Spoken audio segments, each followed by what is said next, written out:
তুমি কবি নজরুলের বিদ্রোহী কবিতা উন্নত মমসী, তুমি রক্তের কালিতে লেখা নাম সাত শ্রেষ্ঠ বীর।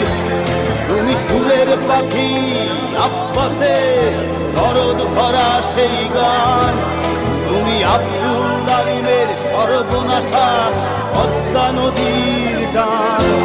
তুমি সুফিয়া কামালের কাব্য ভাষায় নারীর অধিকার, তুমি স্বাধীন বাংলা বেতার কেন্দ্রে শানিত ছুরির ধার। তুমি জয়নুল আবেদীন এস.এম. সুলতানের রং তুলির আঁচল, শহীদুল্লাহ কায়সার মুনির চৌধুরীর নতুন দেখা সে ভোর। আমার সোনার বাংলা আমি তোমায় ভালোবাসি।